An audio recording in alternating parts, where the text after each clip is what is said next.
یہ جو موقع آتے ہیں نا شب برات کے، شب قدر کے، یہ بنیادی طور پر اللہ تعالیٰ کی طرف سے دی ہوا موقع ہوتا ہے کہ چلو تمہیں چانس دیتے ہیں، پابندی کوئی نہیں، لیکن رب کی طرف سے نا موقع ملتا ہے، چلو تمہیں ایک موقع دیتے ہیں، چلو اپنے آپ کو کلیئر کر لو، تمہیں موقع دیتے ہیں۔ یا اللہ کیا کرے، کچھ بھی نہیں، آ کے نا سچے دل سے 2 رکعتیں پڑھ کے توبہ کرو، عرش کا مالک پچھلے سارے معاف کر دے۔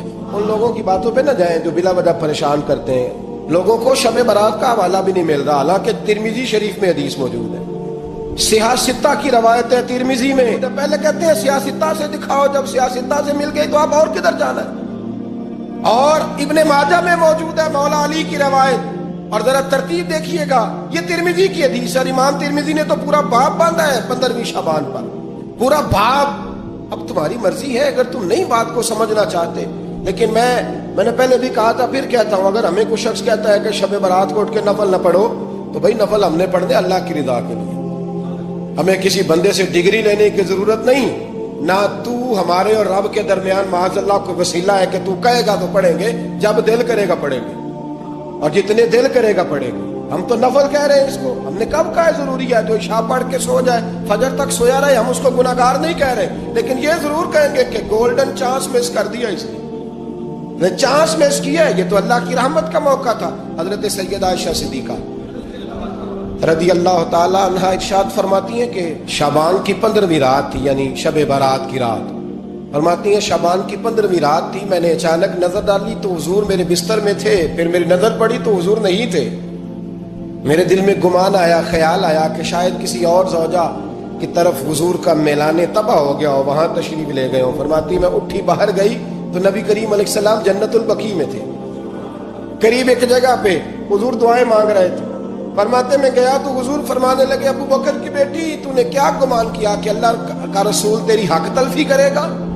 عرض کی حضور آپ مالک ہیں، کہیں اور جانا چاہیں تو میری طرف سے پابندی نہیں۔ کہتی ہے وہاں کھڑے کھڑے میرے رسول کریم نے بیان فرمایا، یہ ترمذی کے لفظ ہیں، حضور نے فرمایا عائشہ یہ شعبان کی 15ویں رات ہے، مدینے میں سب سے زیادہ بکریاں بنو کلب کا قبیلہ پالتا تھا، فرمایا آج کی رات بنو کلب کے قبیلے کی بکریوں کی تعداد کے مطابق اللہ میری امت کے لوگوں کی بخشش فرما دے گا۔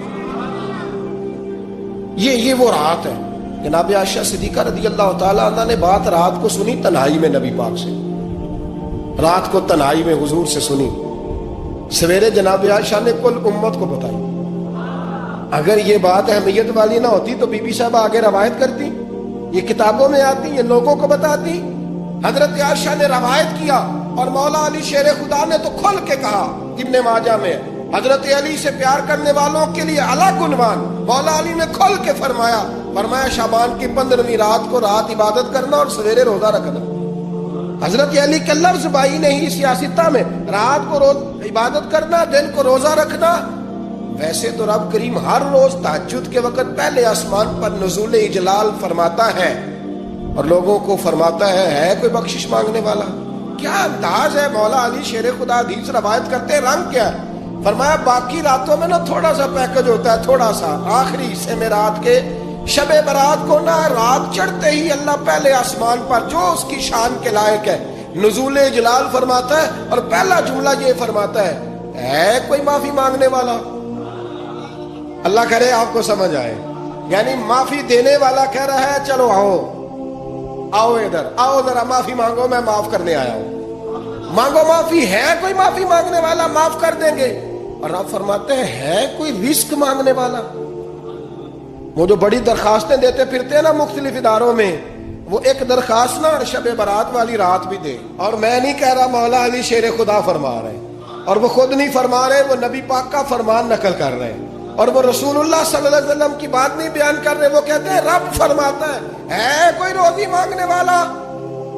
سارے سیٹھوں نوابوں جاگیرداروں کے پاس جا جا کے تھک گئے ہو، ایک دن میرے کہنے پر، ایک رات، ایک دیہڑی ذرا شب برات والی لگا کے تو دیکھو۔ تو میرے رسول پاک علیہ السلام نے ہمیں یہ میسج دیا، پیغام دیا، فرمائے اس رات جو اولاد مانگے گا رب اسے بھی عطا فرمائے گا، اس رات جو اللہ سے بخشش مانگے گا اللہ اسے بھی دے گا، اس رات جو رب کریم سے عزت مانگے گا اللہ اسے بھی عطا کرے گا۔ شارحین نے لکھا اس رات جو رب سے پردہ پوشی مانگے گا، اللہ اسے پردہ پوشی بھی عطا کرے. جو جنت کا سوالی ہوگا رب اپنے فضل سے عطا فرمائے. کوشش فرمائے, کوشش فرمائے. 10 محرم کو ہمارے ہاں لوگ جاتے ہیں قبرستان, وہ کسی حدیث سے ثابت نہیں, میں منع نہیں کر رہا, جائیں 9 محرم کو جائیں, 10 کو جائیں, 11 کو جائیں, 8 کو جائیں, سفر میں جائیں, ربیع الاول میں جائیں, قبرستان میں جب بھی جائیں, منع نہیں ہے. لیکن شب برات والی رات تو خود رسول کریم گئے ہیں نا قبرستان. اب جو بات میں نے سمجھانی ہے اس کو سمجھیں. نبی پاک کی والدہ کا مزار نہیں ہے وہاں جنت البقیع میں. حضور کے کو بھائی بہن, حضور کیا کرنے گئے؟ امت کی بخشش کے لیے گئے. شب برات کی رات لالچی نہ بنے کہ صرف میں نے اپنے لیے روزی مانگنی ہے, کل امت کے لیے مانگے رب کریم سے. مانگے اپنے بھائی کے لیے, مانگے اپنی بہن کے لیے, مانگے اپنے بیٹے کے لیے, مانگے اپنی بیٹی کے لیے, مانگے اللہ کریم. یہ مانگنے کی رات ہے. پچھلی راتی رحمت رب دی کرے بلند آوازہ, بخشش منگن وارے کارن کھلا جے دروازہ. آئیں اللہ کی بارگاہ میں اس رات کو کھل کے دعا مانگے,